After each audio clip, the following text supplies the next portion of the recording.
Well, good evening, everyone. I hope that you've had a wonderful start to your weekend, and I look forward and thankful for having you here today. We'll be reading Treasure Island. I'll be on chapter 16. The last chapter was pretty great. Please, you're more than welcome to go back and look at it yourself. Chapter 16 is titled Narrative Continued by the Doctor How the Ship Was Abandoned. It was about 1:30.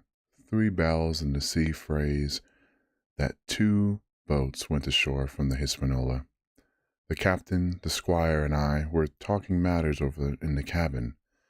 Had there been a breath of wind, we should have fallen on the 6 mutineers who were left aboard us, slipped our cable, and away to sea.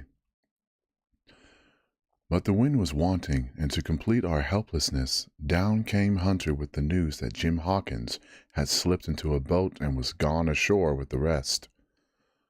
It never occurred to us to doubt Jim Hawkins, but we were alarmed for his safety. With the men in the temper that they were, it seemed an even chance if we should even see the lad again. We ran on deck. The pitch was bubbling in the seams. The nasty stench of the place turned me sick. If ever a man smelt fever and dysentery, it was in that abominable anchorage.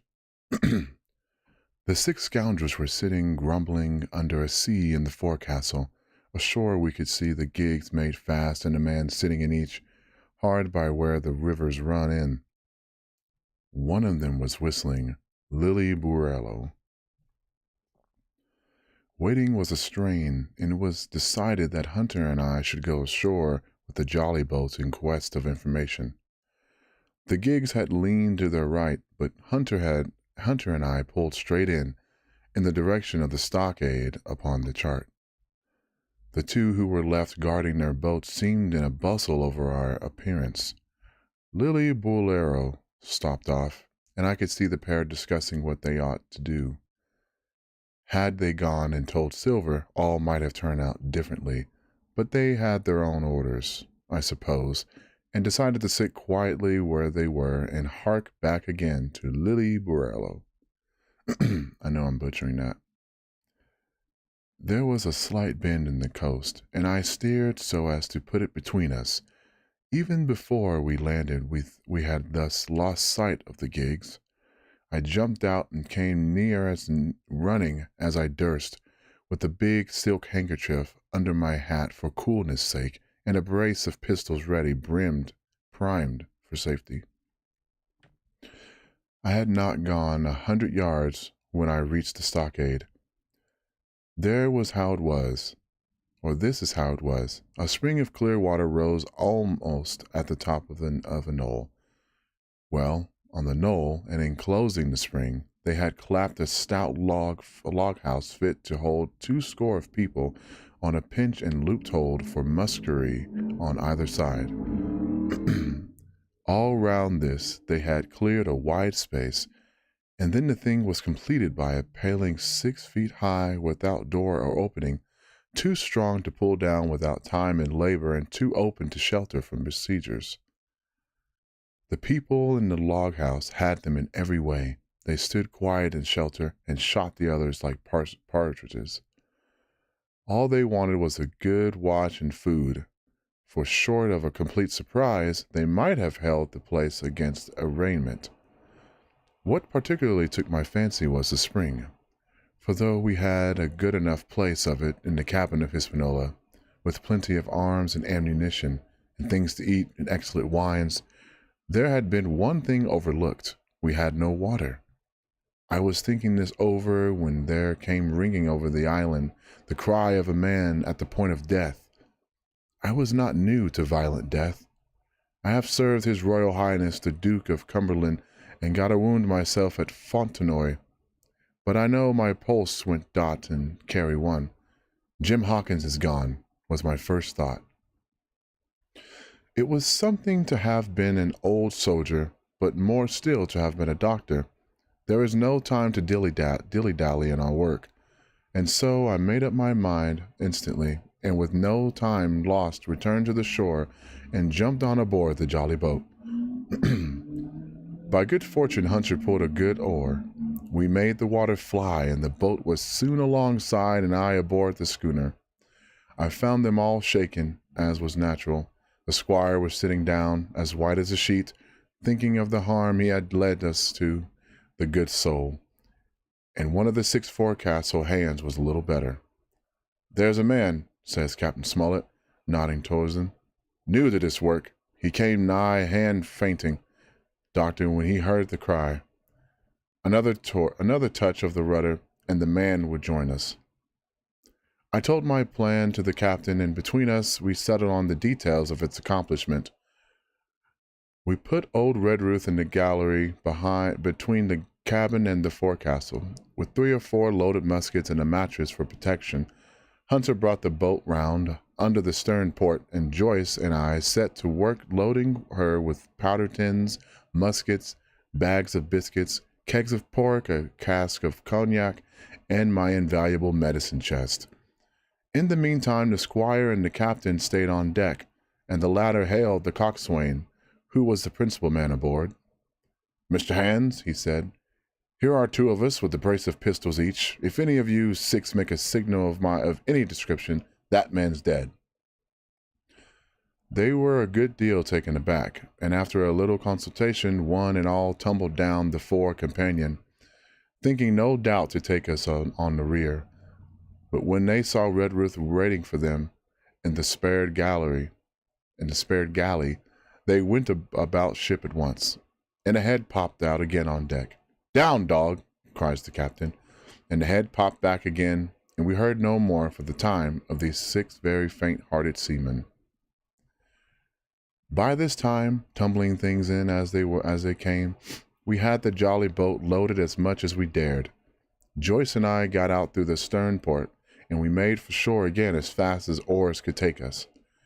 The second trip fairly aroused the watchers alongshore. Lily Bolero was dropped again, and just before we lost sight of them, behind a little point, one of them whipped ashore and disappeared. I had half a mind to change my plan and destroy their boats, but I feared that Silver and the others might be close at hand, and all might very well be lost by trying for too much. We had soon touched land in the same place as before and set to provision the blockhouse. All 3 made the first journey, heavily laden, and tossed our stores over the palisade. Then, leaving Joyce to guard him, 1 man, to be sure, but with half a dozen muskets, Hunter and I returned to the jolly boat and loaded ourselves once more. So we proceeded without pausing to take breath, till the whole cargo was bestowed, when the 2 servants took their position in the blockhouse, and I, with all my power, sculled back to the Hispaniola. That we should have risked a second boat load seems more daring than it really was. They had the advantage of numbers, of course, but we had the advantage of arms. Not one of the men ashore had a musket, and before they could get within range for pistol shooting, we flattered ourselves so we may be able to give a good account of a dozen at least.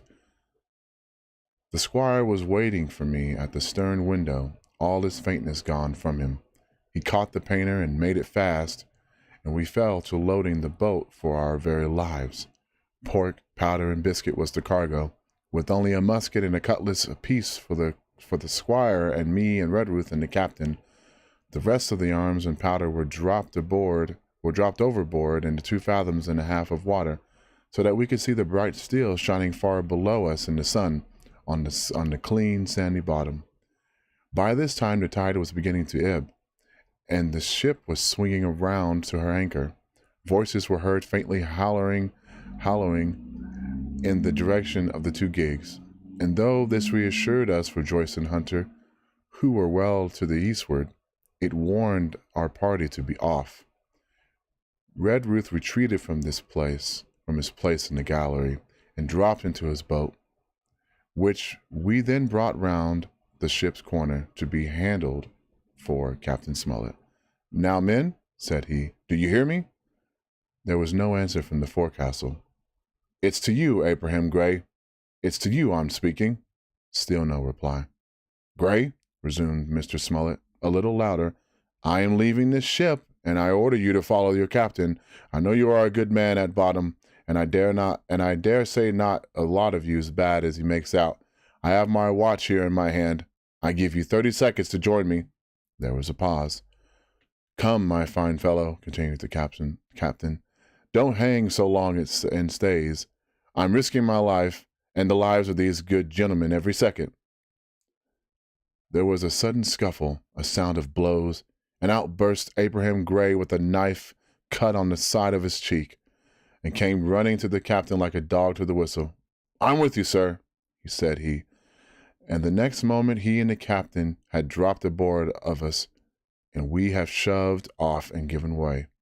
We were clear out of the ship, but not yet ashore in our stockade. And that was a fun chapter.